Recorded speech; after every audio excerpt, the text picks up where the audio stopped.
김시습의 남연부주. 김시습의 금오신화는 우리에게 최초의 한문소설집으로 알려져 있으며 원작품 수는 알 수 없으며 이 중에 5편, 연복사적포기, 이생규장전, 취유부벽전기, 용궁부연록, 남연부주직만 전해집니다. 김시습의 삶은 조선의 대불교 통제 정책과 세조의 계유정난과 잇따르는 단종보기와 관련된 사건과 관련 깊습니다.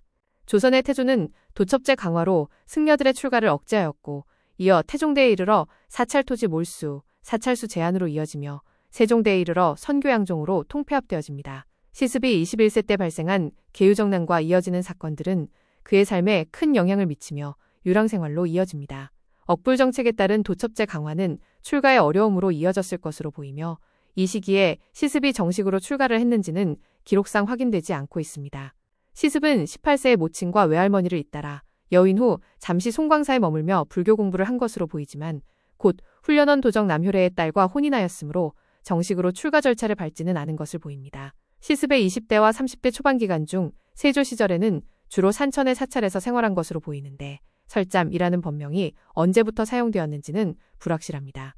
경주 금오산 시절을 마무리하며 한성으로 올라갔는데 이때부터 동봉과 벽산청은 이라는 호를 새로 사용한 것으로 보아 심중에 변화가 생긴 것으로 보여지는데 이 시기에 안씨의 딸과 재혼합니다. 그러나 이 변화는 오래지 않았으며 50이 되기 전에 다시 승복을 입었으며 이후 승려 생활을 한 것으로 보입니다.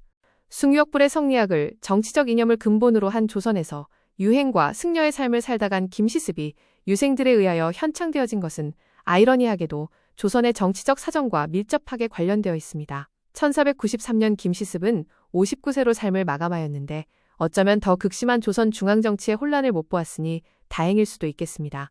조선은 무오사화를 시작으로 극심한 정치투쟁이 벌어지는데 중종반정 이후 정권을 잡은 사림에 의해 이자, 윤춘년, 노수신에 의한 김시습 주촌운동이 일어납니다.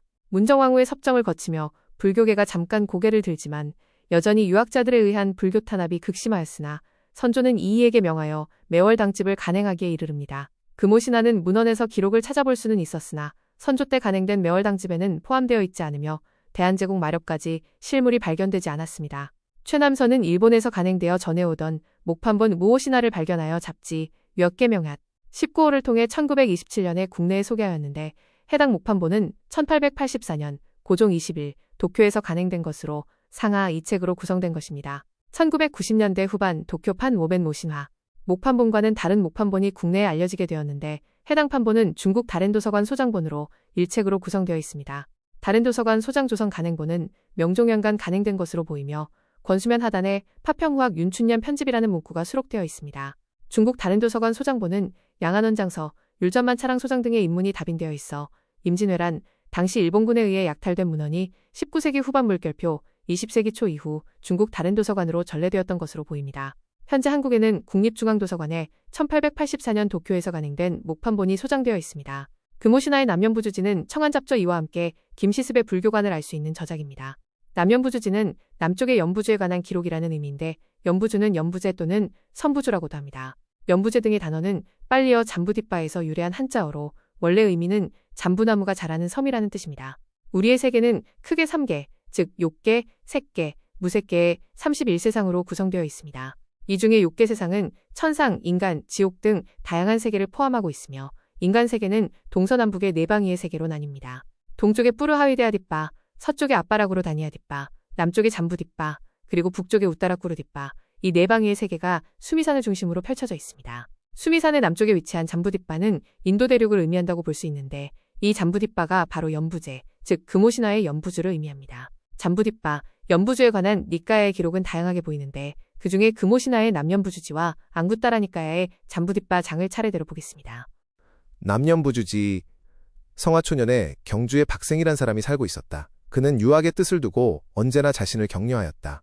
일찍부터 태학관에서 공부하였지만 한 번도 시험에 합격하지는 못하였다. 그래서 언제나 불쾌한 감정을 품고 지냈다. 그는 뜻과 기상이 고매하여 세력을 보고도 굽히지 않았으므로 남들은 그를 거만하다고 생각하였다. 그러나 남들과 만나거나 이야기할 때에는 온순하고 순박하였으므로 마을 사람들이 모두 그를 칭찬하였다. 박생은 일찍부터 부도, 불교점, 무격점, 귀신 등의 이야기에 대하여 의심을 품고 있었지만 어떠한 결정을 내리지는 못하였다. 그러다가 중용과 왁주역을 읽은 뒤부터는 자기의 생각에 대하여 자신을 가지고 더 이상의 의심하지 않게 되었다. 그러나 그의 성품이 순박하고도 온후하였으므로 스님들과도 잘 사귀었는데 한유와 태전의 사이나 유종원과 손상인의 사이처럼 가까운 이들도 두세 사람 있었다. 스님들도 또한 그를 문사로서 사귀었다. 혜원이 종병점 뇌차종과 사귀었던 것처럼 지둔이 왕탄지점 사항과 사귀었던 것처럼 막역한 벗이 많았다. 박생이 어느 날 한 스님에게 천당과 지옥의 설에 대하여 묻다가 다시 의심이 생겨서 말하였다. 하늘과 땅에는 하나의 음과 양이 있을 뿐인데 어찌 이 하늘과 땅밖에 또 다른 하늘과 땅이 있겠습니까? 그것은 반드시 잘못된 이야기입니다. 그가 다시 스님에게 물었더니 스님도 또한 결정적으로 대답하지는 못하였다. 죄와 복은 지은 데 따라서 응보가 있다. 는 설로써 대답하였다. 박생은 역시 마음속으로 받아들이지 못하였다. 박생은 일찍이 윌리롱을 지어서 스스로 경계했는데 이는 다른 길에 미혹되지 않게 하기 위해서였다. 그 대략은 이렇다. 내가 일찍이 옛사람의 말을 들으니 천하의 이치는 한 가지가 있을 뿐이다 라고 하였다. 한 가지란 무엇인가? 천성을 말한다. 천성이란 무엇인가? 하늘로부터 주어진 것이다. 하늘이 음양과 오행으로서 만물을 만들 때의 기로서 형체를 이루었는데 이도 또한 타고나게 되었다. 이치라고 하는 것은 일용사물에 있어서 각각 조리를 가지는 것이다.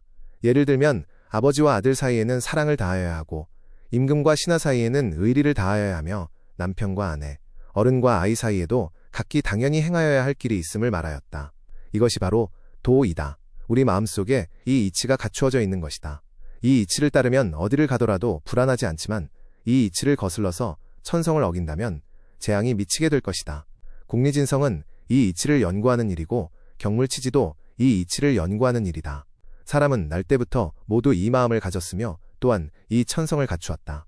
천하의 사물에도 또한 이 이치가 모두 있다. 허령한 마음으로서 천성의 자연을 따라 만물에 나아가 이치를 연구하고 일마다 근원을 추구하여 그 극치에 이르게 된다면 천하의 이치가 모두 나타나 분명해질 것이며 이치의 지극함이 마음속에 모두 버려질 것이다.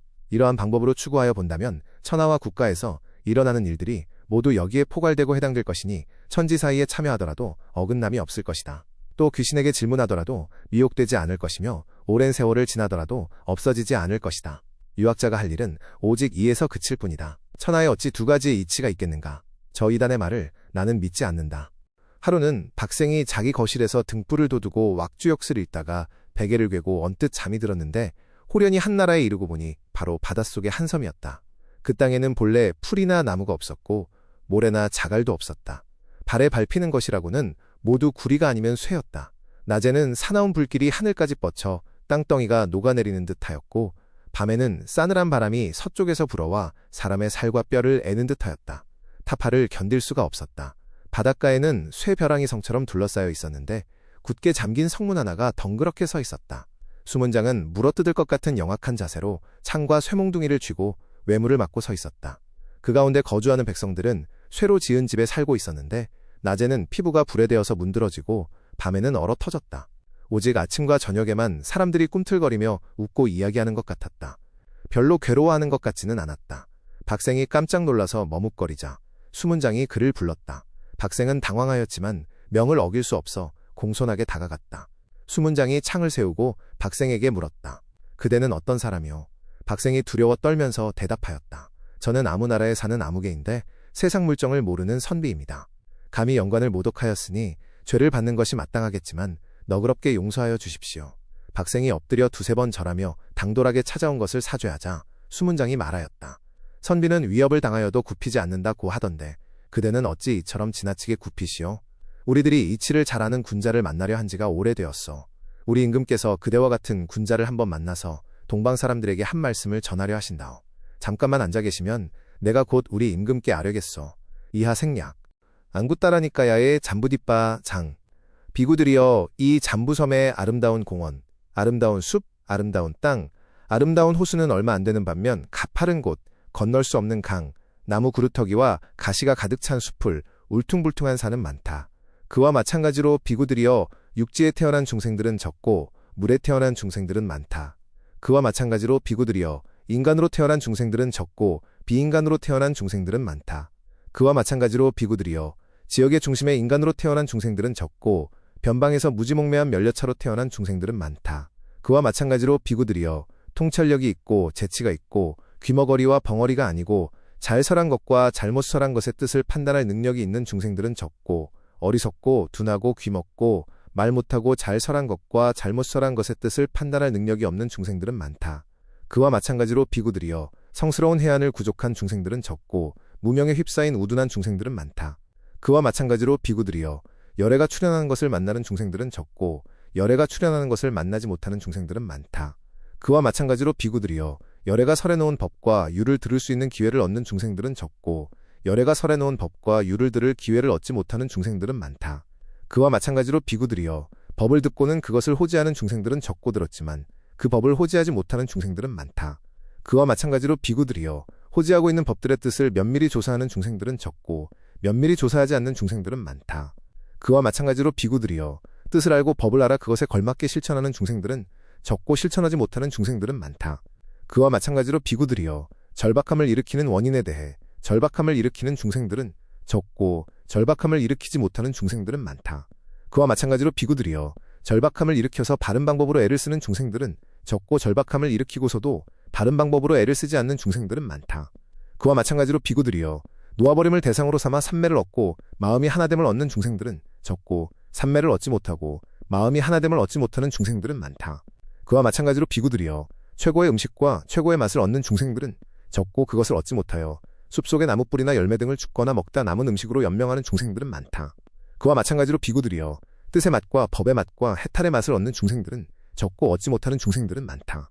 그러므로 비구들이여 뜻의 맛과 법의 맛과 해탈의 맛을 얻으리라고 공부지어야 한다. 비구들이여 이처럼 공부지어야 한다. 비구들이여 이 잠부섬의 아름다운 공원, 아름다운 숲, 아름다운 땅, 아름다운 호수는 얼마 안 되는 반면 가파른 곳, 건널 수 없는 강, 나무 그루터기와 가시가 가득 찬 숲을 울퉁불퉁한 산은 많다.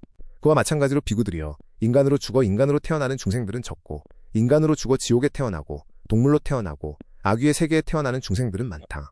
그와 마찬가지로 비구들이여 인간으로 죽어 신들 가운데 태어나는 중생들은 적고 신으로 죽어 신들 가운데 태어나는 중생들은 적고 신으로 죽어 인간으로 태어나는 중생들은 적고 지옥에서 죽어 인간으로 태어나는 중생들은 적고 지옥에서 죽어 신들 가운데 태어나는 중생들은 적고 동물로 죽어 인간으로 태어나는 중생들은 적고 동물로 죽어 신들 가운데 태어나는 중생들은 적고 악귀의 세계에서 죽어 인간으로 태어나는 중생들은 적고 악귀의 세계에서 죽어 신들 가운데 태어나는 중생들은 적고 악귀의 세계에서 죽어 지옥에 태어나고 동물로 태어나고 악귀의 세계에 태어나는 중생들은 많다.